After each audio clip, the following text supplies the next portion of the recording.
Léo, esse acidente foi uma das fatalidades mais incríveis que eu vi, cara. Assim, tipo, da mesma forma que a gente lamenta, a gente agradece. Sim, exato. Porque, cara, o risco que você passou pelo que aconteceu foi muito pequeno em cima do risco que você correu de morte, né, cara? Exato, exato.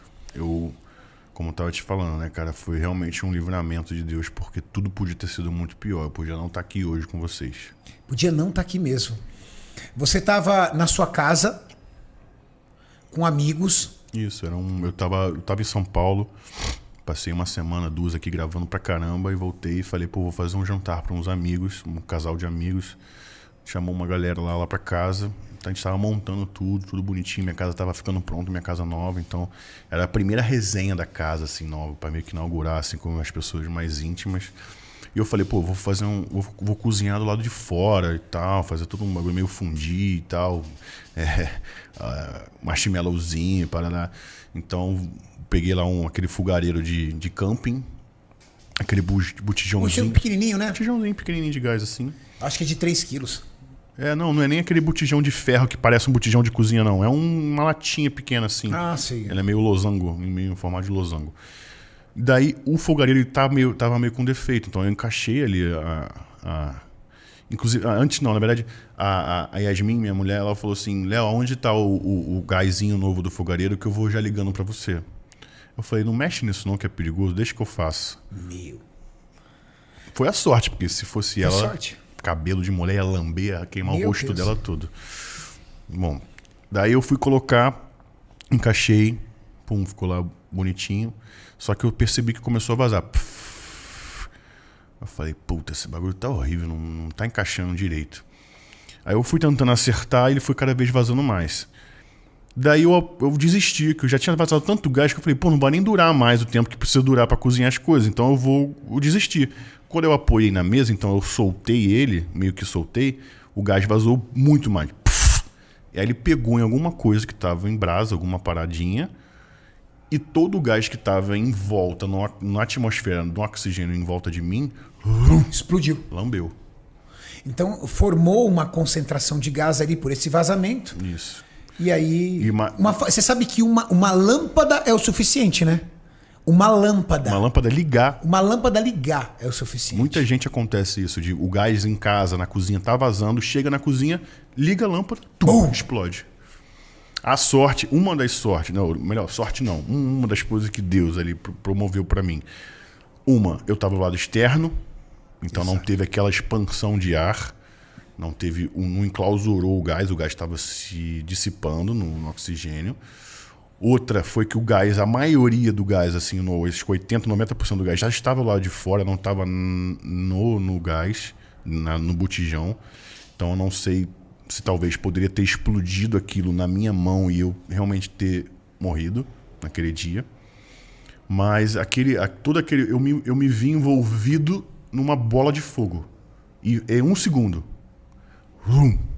E apagou. Foi muito rápido. Muito rápido. Foi assim, puf, voltou. Isso, voltou. Só que você literalmente estava no meio Tava daquela no meio, bolha de gás. Só que tinha um amigo meu do meu lado e a Yasmin logo atrás de mim, minha mulher. Ninguém que se queimou, só eu. Nem um pouco. Nem um pouco. Nem nada, assim, nem um pelinho. Só eu me queimei. E na hora que que o fogo ele sobe, né? E volta. Ele estoura aqui, sobe e volta. Quando ele estourou, machucou minha mão. E eu vi o fogo subindo, eu virei de lado e corri. Tropecei, esbarrei num negócio lá, caí no chão assim, esfreguei minha mão. Então essa parte da minha mão onde tinha queimado, eu bati no chão e arrancou toda a pele que já estava.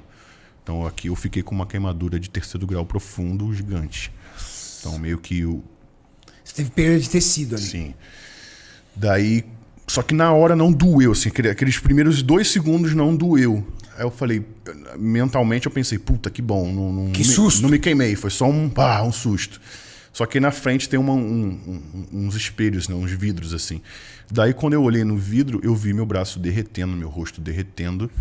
E aí começou a esquentar e queimar.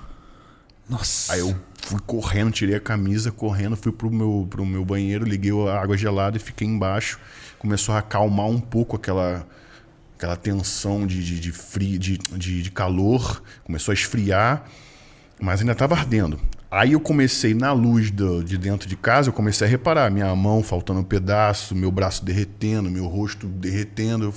Eu comecei a perguntar, mano, o que tá acontecendo? Por que isso tá acontecendo comigo? Meu Deus, isso aqui é aquele desespero. Todo mundo, minha mulher, todo mundo em volta assim, caralho, como assim, cara? Não sei o que isso? Vamos pro hospital, vamos pro hospital. Eu falei, cara, a gente vai ter que ir pro hospital. Quando eu desliguei o chuveiro, velho, a água gelada parou de cair em mim. Eu comecei a sentir uma dor, uma queimadura absurda. A dor mais terrível da sua vida. A dor mais terrível da minha vida. Na hora que eu comecei a sentir aquela dor, na hora eu catei uma toalha, joguei no box, liguei o chuveiro de novo, fiquei embaixo enquanto molhava a toalha. Falei, vai preparando o carro aí, não sei o que e tal. Peguei a toalha molhada, joguei em cima de mim. A vizinha viu a explosão, veio correndo com vaselina, pra não, sei lá por que usa vaselina. Passei um pouco de vaselina, entrei num carro, ar-condicionado no talo, com a toalha gelada em cima, e fui pro hospital. Da minha casa pro hospital demorou uns 20 e poucos minutos. Aqueles 20 minutos foram uma eternidade, assim... Um dos piores da sua vida. Um dos piores. Era uma dor que, como eu até te falei antes, não é uma dor que lateja. Sabe quando você bate o dedinho ou se corta, que ela vai latejando e depois ela vai acalmando? Não. É uma dor que ela não para de aumentar. Ela começa, ela vai aumentando, e ela não vai parando de aumentar. Chega uma hora que começa a perder a respiração, do tipo, eu não vou aguentar. Quando eu cheguei no hospital, eu tava em choque anafilático. Sabe quando você tá... A dor é tão grande que você já não sente mais dor? Eu já não tava entendendo onde eu tava, as pessoas, os médicos andando no meu volta, e meus amigos chorando, não sei o quê. E eu, tipo... Eu não conseguia entender. Todo mundo falava comigo, eu não ouvia a voz de ninguém. Eu fiquei me senti num túnel, sabe, assim. E me mandaram de volta para casa na mesma noite. Me botaram morfina e tal, passaram a dor, me mandaram de volta para casa, o que foi um erro, porque eles deviam ter me colocado o cirurgião plástico, me internado no mesmo dia. E depois, 2 dias depois, em casa, no dia seguinte, eu fui refazer o curativo, sozinho, eu e a Yasmin. A gente ligou o chuveiro lá, foi tirando o curativo aos pouquinhos. E eu fui começando a limpar minha pele. Então, no banho, eu botava a mão assim, puxava a pele para baixo e ia limpando. E saindo a pele. E ardendo pra cacete. Esse braço aqui, eu puxei uma pele que veio quase que inteira, assim, que eu via minha tatuagem, assim, eu desenhei minha tatuagem certinho, assim, como se fosse uma folha de papel desenhada. Nossa. E eu ia tirando, ia ardendo, tipo escalpelação, assim. Daí eu falei, cara, não tá certo isso, eu preciso procurar um médico especialista. Aí liguei pra minha mãe falou, é isso e tal. Eu já fui queimado quando era criancinha por leite fervido, né? Que caiu em mim quando eu era bem bebezinho. Então minha mãe já sabia mais ou menos os procedimentos. Falou, cara, tem que procurar um cirurgião plástico urgente. Aí o que eu te falei, mais uma vez Deus agindo na minha vida. Eu tinha um trabalho para fazer de kitesurf, de divulgar umas paradas de kitesurf, windsurf e tal, em Brasília, no lago lá, com o meu amigo Zeca. E o Zeca falou, e aí, tudo certo pra semana que vem? Eu falei, cara, não vai dar, acabei de me queimar e tal, me contei a história pra ele.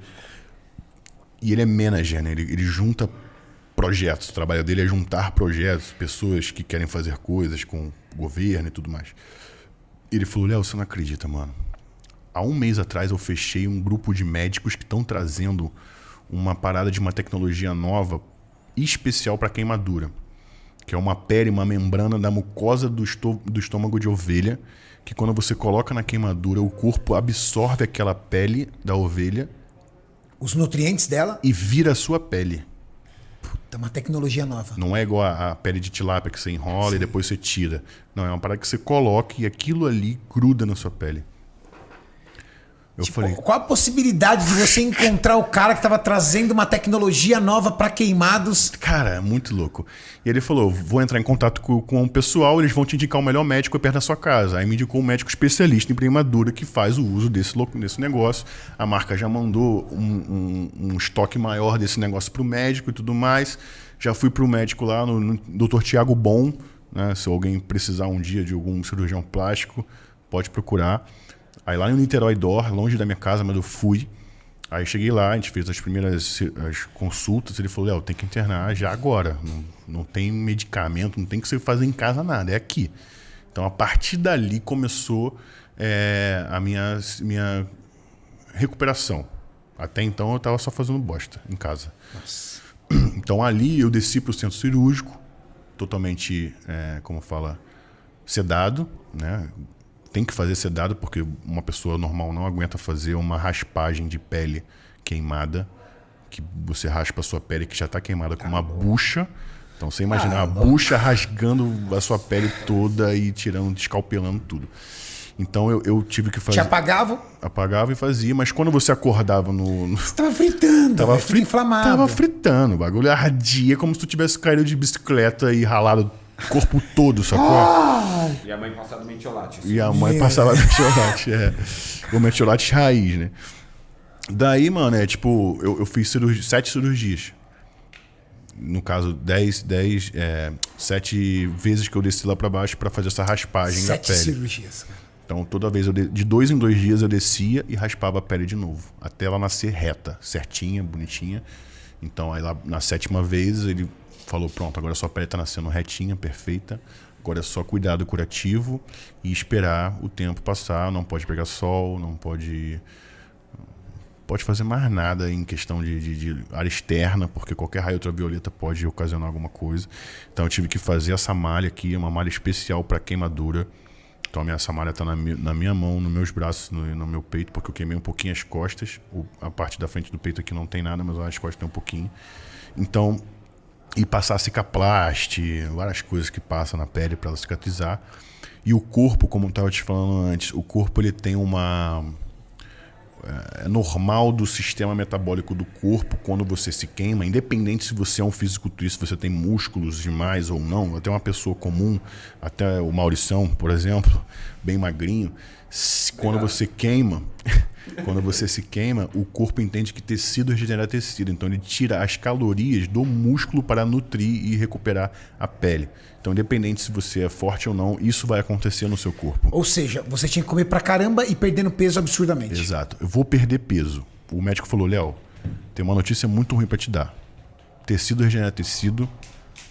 O seu corpo ele vai comer músculo para regenerar a sua pele. Nossa. A gente vai tentar minimizar suas perdas. Mas você vai catabolizar. O estado catabólico é um estado natural da queimadura.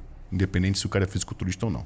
Então você vai precisar comer muito. E talvez a gente tenha que colocar uma fenda, uma sonda pelo seu nariz, com um tubinho até seu estômago, pra gente ficar mandando suplementos e nutrientes para você o dia inteiro. Você tem que comer, sei lá, 10 mil calorias por dia para você minimizar a sua perda de músculo. Uau! Daí nos primeiros dias eu tomava café da manhã, um lanche antes do almoço, o lanche da tarde, a janta e a ceia. E entre essas refeições, que são 6 ou 7, eu tomava um suplemento hospitalar para queimado. Que era um bagulho, uma bomba, tipo um whey protein monstruoso, assim. Então eu fazia 8, 9, 12 refeições por dia. E mesmo assim... Eu perdi 12 quilos. 12 quilos. Né? Ele falou que normalmente uma pessoa... Com o seu nível de massa muscular? Perde 20 a 30 quilos. Então eu perdi bem menos do que eu iria perder. Você conseguiu reduzir em 50% os danos. Colocaram a sonda pelo meu nariz, mas eu não consegui me adaptar. Eu ficava vomitando, porque ela fica passando aqui atrás da garganta toda hora. Então qualquer gole d'água eu já vomitava, eu tirei a sonda. Aí o médico falou, cara, então você vai ter que comer. Vamos botar mais suplemento para você e mais comida. Eu estava comendo 12 vezes por dia, comida pra caramba. A sorte é que a comida, não, como eu tinha que comer caloria, não era comidinha de hospital. Vinha tudo. Quiche, filé mignon, macarrão, vinha muita coisa. Não, e a sorte que como você a vida inteira foi atleta, então você já estava acostumado a comer. Tem que comer. Não tinha muita frescurinha. Exato. Ele falou, cara, tá de parabéns. Você, eu acho que é um primeiro paciente que conseguiu comer tudo que a gente manda por dia aqui pra você. Eu falei, mano, tá sendo ruim você comer isso tudo. Chega na quinta, sexta refeição, junto com o suplemento que tem que tomar. Mas é muitos anos de atleta, então... Você já fez isso já outras vezes. Eu tô acostumado a comer 5 vezes por dia. 6. Foi foda. 12 é o dobro. Não, e outra, né? Você tá acostumado a comer 5, 6 vezes por dia, treinando pra dar fome. Exato. Você não tinha mecanismo pra te dar fome. Você não gastava calorias. Exato. Bom, Léo, graças a Deus tá tudo certo agora. Graças a Deus. Recuperado. Mas isso foi... Eu vejo isso como mais um ponto decisivo na minha vida para eu mudar algumas coisas. Como já aconteceram outras situações na minha vida que me fizeram mudar e abrir mão de coisas. E hoje eu encaro isso como a mão de Deus. me trazendo de novo para perto dele. Tudo que a gente passa de mais difícil e terrível, Léo, Sim. refina a gente quando a gente Exato. sai. Eu sempre falo assim, tipo, algumas pessoas muitos viam as 2 mensagens como essa que eu vou te falar agora. O cara mandou assim, precisou se fuder pra voltar pra Deus, né? Agora que tá na pior, fala de Deus, né? Eu ouvi essas 2 mensagens. E quando eu ouvi, eu não fiquei puto. Eu falei, cara, ele tem razão. Porque tá escrito na Bíblia que Deus se faz grande na nossa fraqueza. É quando a gente tá fraco que a gente tá grande, que a gente tá forte. Porque a gente reconhece a nossa significância e prostra a nossa vida pro Criador. Tá entendendo? Então, quando isso aconteceu comigo, meio que no início foi horrível, mas eu fui entendendo esse processo e eu entendi que, tipo assim, o quanto eu sou insignificante, o quanto a minha vida podia ter acabado ali. E aí? Será que eu ia pro céu mesmo, de acordo com tudo que eu faço aqui na Terra? Mudou muito a tua cabeça esse acidente? Mudou muito. Eu sou outra pessoa hoje. Sério, Léo? Eu abandonei várias práticas que eu fazia antes. Sério, Léo? Várias. Que a gente sempre acha que todo mundo é filho de Deus, todo mundo vai pro céu, é só não matar, roubar, estuprar que você não vai pro céu. Não. Pecado não é só isso. Hoje você se vê um cristão. Sim, hoje eu sou um cristão. Eu entreguei minha vida para Jesus completamente. Caraca, Léo, que legal, cara. Então, assim... Você se sente mais feliz por isso? Cara, vou te falar que eu tô muito feliz agora. Eu tô numa fase que, assim, parece que tinha escamas nos meus olhos e agora eu vejo o mundo de uma forma que eu falava, cara... Eu tava fazendo um curso de maturidade espiritual na igreja, né? E eu comecei a entrar de cabeça nele depois do acidente. Eu fui numa aula, num curso que mistura teologia com... Eu gosto muito desses estudos. E eu fui numa aula que ele explicou o fundamento do mundo, por que Jesus veio, e muito minucioso. Foram 3 horas de aula. Cara, eu vendo aquela aula, eu falei pro pastor depois, eu falei, cara, eu sou cristão a minha vida inteira. Eu nunca fui de outra religião, sempre fui cristão. Minha mãe é pastora e tudo mais. Mas eu nunca pensei como eu tô pensando agora. Eu já vi essas histórias, a maioria das histórias que você contou, eu já tinha visto antes, mas eu nunca tinha sacado como eu tô sacando agora. Elas nunca tinham entrado na minha vida. Exato, nunca tinha pensado como eu tô pensando agora. E eu falei pra ele, cara, isso vai... E eu chorava muito, cara. Eu nunca tinha chorado tanto na minha vida. Eu não chorei nem quando eu me queimei, mas esse dia eu chorei muito. Eu senti assim a presença de Deus falando comigo em várias coisas. Depois desse dia, eu ouvi até voz falando comigo, cara. Você acha que o momento do acidente... Foi um marco para eu poder... Um marco como, por exemplo, na Bíblia fala, eu não sei se você sabe da história do apóstolo Paulo, né? Sim, exato. O apóstolo Paulo, ele era um perseguidor de Jesus Cristo. Ele fazia parte de uma religião, de uma comunidade que perseguia Jesus Cristo. Eles eram judeus, né, que esperavam o Messias vir. Só que eles achavam que Jesus, o Filho do Criador, não se chamava Jesus, mas que ele viria igual um rei, né? Isso. Igual um lorde, vindo de montanhas e cavalos e tudo mais. Não... E eles achavam que Jesus era uma farsa. Eles não aceitavam que Jesus era de Nazaré, pobre, com vestimentas normais e super manso. Eles não aceitavam. E ele era um perseguidor de Cristo. Sim, ele matava os cristãos que acreditavam em Jesus. Ele matava criança, mulher, homem, o que for. E ele, no meio de uma estrada, um dia apareceu uma luz que cegou ele. Exato. Ele ficou cego por um período. Isso, ficou 3 dias cegos, até que um profeta ouviu de Deus para ir lá avisar ele que ele não tinha mais a seguir e que agora ele devia segui-lo. Mas na luz que ele viu, que ele ficou cego, ele ouviu a palavra de Deus. Na hora que deu a luz, ele ficou cego, ele caiu no chão, Deus falou com ele: por que me persegues? Exato. E ele falou: quem és tu? Eu sou aquele que você persegue. Aí, você é Jesus? Sim, o Pai. Levante-se e siga-me. Ele não entendeu. Ele foi pra lá e aí acho que é...